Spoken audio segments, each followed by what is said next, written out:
का कोई भी मजहब के खुदा को जानने के लिए वो है कि हम ये जाने कि उस मजहब के ग्रंथों में, उन मजहब की किताबों में खुदा के बारे में क्या लिखा है। इसीलिए आज हम तहकीक करेंगे खुदा का तसव्वुर मुख्तलिफ मज़ाहिब में, यह तहकीक करने के बाद कि उन मज़ाहिब की किताबों में खुदा के बारे में क्या लिखा है।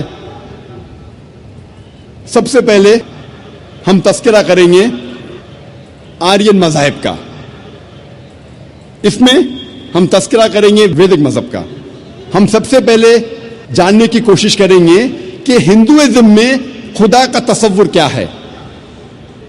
जब हम कोई आम हिंदू से पूछते हैं कि आप कितने खुदाओं में मानते हैं, कुछ हिंदू कहेंगे 3, कुछ कहेंगे 10, कुछ कहेंगे 100, कुछ कहेंगे 1000 और कुछ कहेंगे 33 करोड़ 330 मिलियन।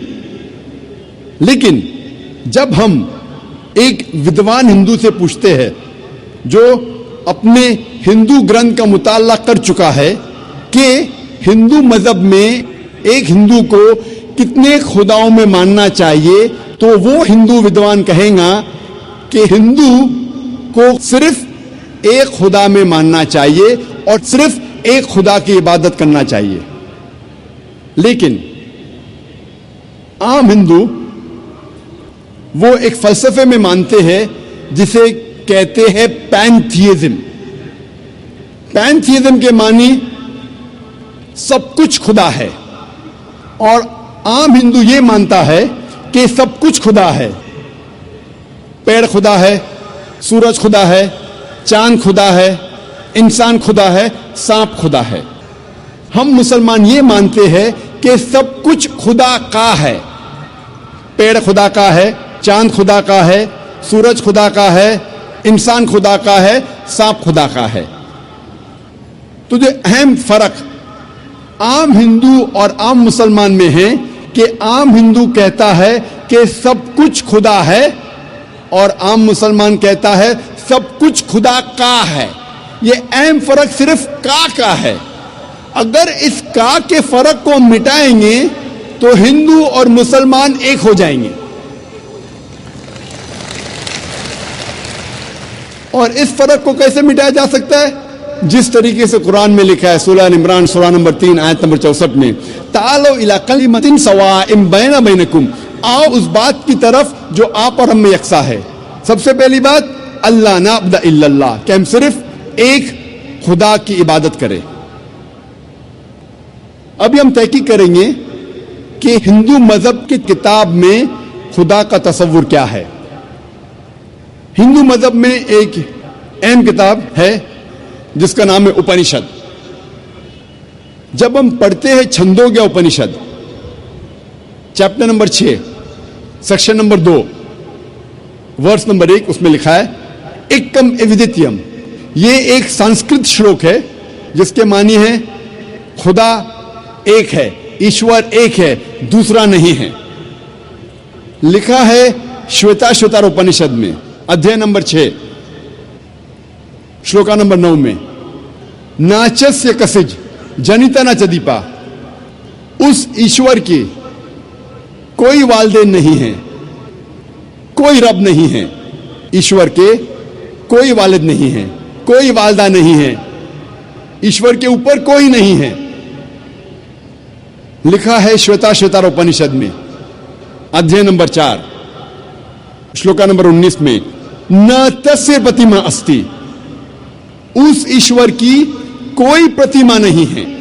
प्रतिमा एक संस्कृत लफ्ज है जिसके मानी है अक्स।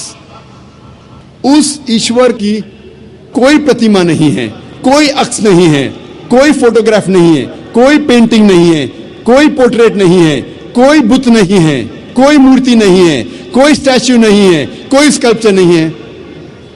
लिखा है न तस्य प्रतिमा अस्ति, उस ईश्वर की कोई प्रतिमा नहीं, कोई अक्स नहीं, कोई फोटोग्राफ नहीं, कोई पेंटिंग नहीं, कोई पोर्ट्रेट नहीं, कोई मूर्ति नहीं, कोई बुत नहीं, कोई स्टैच्यू नहीं, कोई स्कल्पचर नहीं। और हिंदू मजहब में सबसे ज्यादा पढ़ी जाने वाली किताब है भगवत गीता। भगवत गीता में लिखा है अध्याय 7 श्लोक नंबर 20 में, all those whose intelligence has been stolen by material desires they worship demigods. मतलब जिसकी अकल दुनियावी चीजों के पीछे भागती है वो लोग खुदा के अलावा दूसरे किसी चीज की इबादत करते हैं। जब हम तफसीर पढ़ते हैं, कई भगवत गीता की तफसीर में लिखा है कि जो लोग की बुद्धि, जो लोग की अकल पैसे के पीछे भागती है या दुनियावी चीजों के पीछे भागती है, वो बुत परस्ती करते हैं, खुदा के अलावा दूसरी चीज की इबादत करते हैं। लिखा है भगवत गीता में अध्याय 10 श्लोक नंबर 3 में, वो लोग जानते हैं कि मैं लाफानी हूं, वो लोग जानते हैं कि मैं जन्म नहीं लिया है और मैं सारे आलमीन का मालिक हूं। हिंदू मजहब में सबसे ऊंची किताब है वेद। अगर वेद और दूसरी हिंदू मजहब की किताब में टकराव होता है तो हमें मानना चाहिए वेद। वेद हिंदू मजहब की सबसे ऊंची किताब है। जब हम वेद पढ़ते हैं, इसमें लिखा है यजुर्वेद में अध्याय नंबर 32 श्लोक नंबर 3 में, न तस्य प्रतिमा अस्ति, उस ईश्वर की कोई प्रतिमा नहीं है। जैसे मैंने कहा, प्रतिमा एक संस्कृत लफ्ज है जिसके मानी है अक्स, फोटोग्राफ, पेंटिंग, पोर्ट्रेट, बुत, मूर्ति, स्कल्पचर। न तस्य प्रतिमा अस्ति, उस ईश्वर की कोई प्रतिमा नहीं, कोई अक्स नहीं, कोई फोटोग्राफ नहीं, कोई पेंटिंग नहीं, कोई पोर्ट्रेट नहीं, कोई बुत नहीं, कोई मूर्ति नहीं, कोई स्कल्पचर नहीं, कोई स्टैच्यू नहीं। लिखा है यजुर्वेद में अध्याय नंबर 40 श्लोक नंबर 8 में कि ईश्वर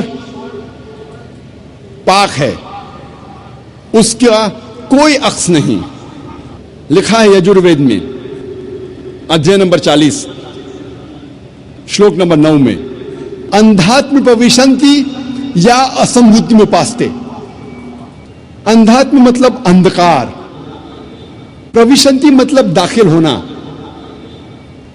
असंभूति मतलब वो चीजें जो नेचुरल है, जो कुदरती है। तो ये श्लोक में यजुर्वेद अध्याय नंबर 40 श्लोक नंबर 9 में लिखा है, वो लोग अंधकार में दाखिल हो रहे हैं, वो लोग जो असंभूति की इबादत करते हैं, जो कुदरती चीजों की इबादत करते हैं, मिसाल के तौर पे हवा, पानी, आग वगैरह।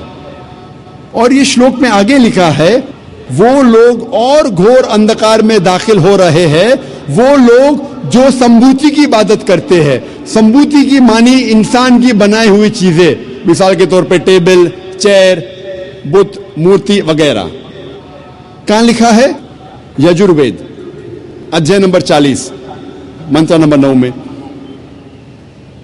आगे जब पढ़ते अथर्ववेद में लिखा है किताब नंबर 20 अध्याय नंबर 58 मंत्र नंबर 3 में, देव महासी, महान है वो ईश्वर। और वेद में सबसे ऊंची मानने वाली वेद है ऋग्वेद।